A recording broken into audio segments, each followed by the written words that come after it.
Welcome to Thoughts from Dinkins Bottom Road. Oh, and I have a low battery on my phone.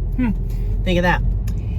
Anyway, I was on the way to work today and was thinking about the message from yesterday, which is the Magnificent Seven Part 2. It was the story of Mary of Bethany, because we are going through 7 Marys in Scripture.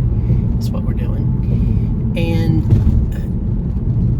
the first message I thought went well. Second message, which was the same message, was, I don't know, it just didn't seem to flow as well. But regardless of that, when I was preaching, I did not cover a point that I had in the message either time, and it's where Mary of Bethany, whose brother is Lazarus and her sister is Martha, she bows down to Jesus and says this statement: "If you had been here, my brother would not have died." Now that's my paraphrase, because I don't have the book in front of me right now. But if you had not been here, my brother would not have died. Now, she didn't do this as a slap in the face. She didn't do this as an irritation. She didn't do this to call Jesus out on something. And the way that we know that is she fell at his feet. She fell at his feet. And so it's a statement of faith. The other reason we know it's not a rebuke of Jesus is Jesus didn't correct her. And so Jesus didn't correct her. She fell at his feet. When you're rebuking somebody, you don't kneel down. You don't take a position of humbleness in order for that to happen. So she told Jesus what was on his heart. And the text continues and talks about Jesus having compassion, Jesus getting emotional, and that is where Jesus wept comes into play. So I know I'm off of Dinkins Bottom Road now, but what I do want to say is, when we are in a time of struggle where we don't understand why Jesus didn't show up to take care of that struggle the way that we wanted him to,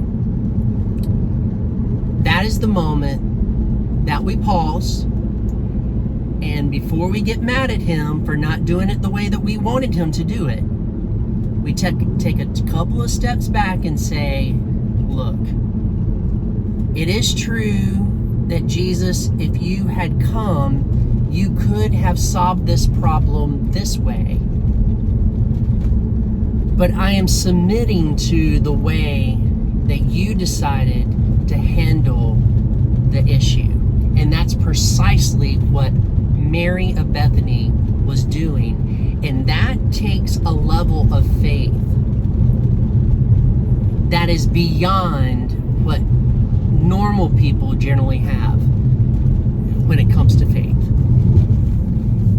So when you don't understand why God is working things out in a certain way, and you've prayed and prayed and prayed, and he's not answering your prayer according to the way that you wanted it to, don't get mad at him. Don't get upset. Don't have doubt enter into your mind. Just take a couple of steps back and say, Lord, it's not the way that I asked for it, but I trust you. You could have done this the way that I asked you to do it.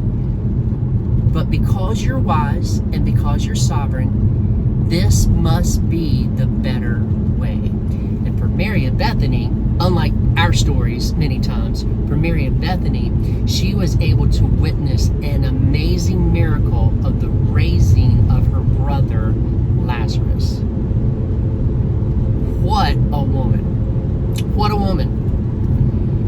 So if you want to know more about her, you can go to our Farmington Baptist Church YouTube site and watch the sermon from yesterday, Magnificent 7:2. And I hope this benefited you today. And that said, grace and peace. We will see you next time.